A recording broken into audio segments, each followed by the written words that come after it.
Bienvenidos a otro episodio de Pregúntale a una científica, una actividad organizada por OWSD, capítulo Guatemala. Mi nombre es Virginia Mosquera Sáez. Yo soy ingeniera ambiental de la Universidad Rafael Andívar. Tengo una maestría en Bélgica en la Universidad Cayo Leuven de Ingeniería del Agua. Luego de mi maestría regresé a Guatemala y trabajé en el Instituto de Ambiente Yarna, también de la Universidad Rafael Andívar, y actualmente estoy sacando mi doctorado en la Universidad Sueca de Ciencias Agrícolas. Mi doctorado es acerca de la biogeoquímica de los ríos.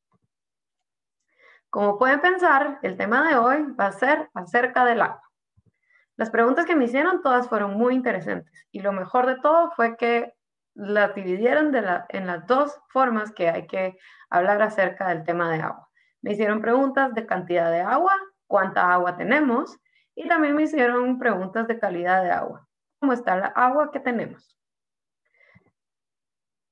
Las preguntas no tienen un orden específico de importancia o menos importancia, sino solo fue un orden en donde yo pensaba podía tener un hilo conductor. Empecemos con la primera. ¿Cómo sabemos cuánta agua hay? Para saber cuánta agua hay, lo que hacemos es medirla. ¿Cómo la medimos? Lo medimos basándonos en el ciclo del agua. El ciclo que vimos en donde sabemos que el agua se evapora, luego se condensa, se vuelve nubes, luego cae a través de precipitación o lluvia. El agua que cae puede infiltrarse y percolarse y llegar a las aguas subterráneas, o puede, si no, volverse agua superficial o escorrentía y llegar a ríos, lagos y eventualmente al mar. Sobre la base del ciclo del agua es donde todos hacemos nuestros estudios. Los hidrólogos o los que estudiamos la ingeniería del agua nos basamos en este mismo ciclo del agua, con algunas ecuaciones, con algunas fórmulas matemáticas, pero aquí. Y esto es lo que medimos. ¿Cómo lo medimos? Salimos a campo y medimos. Con diferentes instrumentos, claro. Por ejemplo, empezamos por medir la evaporación. ¿Cómo medimos evaporación? Pues ponemos el agua en el campo y vemos cuánto se evapora en un cierto periodo de tiempo. ¿Cómo medimos la precipitación o la lluvia que cae? Pues ponemos una estación climática que contiene, digamos, un vasito y vemos cuánta agua cae del cielo. Luego queremos saber cuánta agua hay en escorrentía o en el río. Pues lo que hacemos es hacer un pequeño embalse, una pequeña represa y vemos cuánta agua pasa por ahí para saber cuánta agua hay en el río y así sabemos el caudal. También podemos saber cuánta agua tenemos en las aguas subterráneas y para eso hacemos pequeños pozos que lleguen hasta el agua subterránea y vemos hasta qué nivel está nuestra agua. Con esto podemos saber cuánta agua hay en cada uno de los lugares del ciclo. Podemos saber cuánto hay en los ríos, podemos saber cuánto hay en el agua subterránea y podemos saber cuánto hay en los océanos. Para Guatemala también sabemos cuánta agua hay en cada una de las regiones. En este mapa podemos ver que mientras más oscuro es, hay más agua disponible. Eso significa que en la región de las Verapaces, del Quiché, de Huehuetenango, es donde más agua hay en Guatemala. Seguido por la costa sur. En la costa sur también hay mucha agua.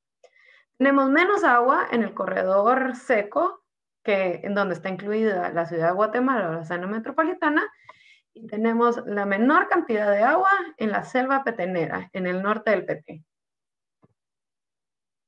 Pero ¿de dónde viene el agua potable? ¿De dónde viene el agua que nosotros consumimos? Esta agua tenemos que recordar que viene de donde está almacenado. Primero, como vimos, puede ser de los lagos, puede ser del agua subterránea o puede ser del mar.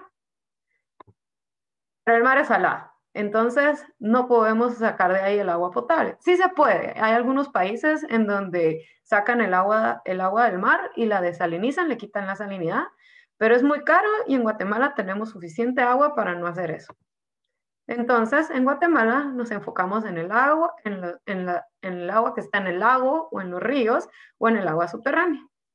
¿Qué pasa con el agua que está en los lagos y en los ríos? El problema en Guatemala es que la estamos contaminando. La estamos contaminando con muchos diferentes tipos de contaminación, ya sea cosas que vienen de la industria, como por ejemplo, en el río El Frutal, que el color es como gris, a veces llega morado, a veces llega rojo. Este río está altamente contaminado. O el río Villalobos, que también sale de la ciudad de Guatemala, en donde pueden ver que es jabonosa y si están ahí, siempre huele mal. O también podemos ver el río Las Vacas, que es otro de los ríos que sale de la ciudad de Guatemala, en donde lleva sedimentos o lleva jabones o lleva aguas residuales que no logramos tratar. Este motivo es que las aguas superficiales en Guatemala no es la principal fuente de agua potable. La principal fuente son las aguas subterráneas. Sacamos a través de pozos. Recuerden, el agua entubada no es lo mismo al agua potable. Eso significa, el agua que llega a nuestras casas no siempre es potable y no siempre la podemos tomar. Para saber si es potable, tenemos que saber que no puede tener ningún olor o ningún color. Tiene que ser transparente. Y aún así, si es transparente, tenemos que estar seguros que no trae ningún patógeno o ningún bicho que nos pueda enfermar. Para esto en Guatemala existe una norma técnica que tiene los límites máximos. Podemos llevar nuestras aguas a algún laboratorio de análisis ambiental donde nos pueden decir si nuestra agua potable cumple o no cumple para ser potable. La siguiente pregunta que me hicieron es, ¿qué tan amigables son las fosas sépticas artesanales o el pozo ciego? ¿Qué tan amigable para nosotros? ¿Qué tan amigable para no contaminar nuestras aguas? Primero tenemos que saber qué es un pozo ciego. Un pozo ciego entonces es un hoyo que se abre cerca de nuestras casas en donde el drenaje de nuestras casas llega a este hoyo. El hoyo tiene algún recubrimiento, como se ve aquí. Ahí entonces llegan las aguas que salen de nuestras casas. ¿Tan amigable es?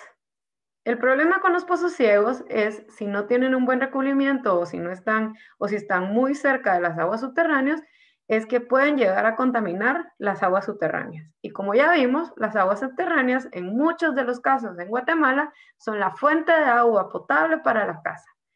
Si nosotros mismos contaminamos a través de un pozo ciego en nuestra agua subterránea y luego lo usamos para consumo, tenemos que tener un buen tratamiento de esta agua. Si no, nos podemos enfermar con enfermedades gastrointestinales que nos pueden dar diarrea y que pueden afectar en especial a niños y niñas.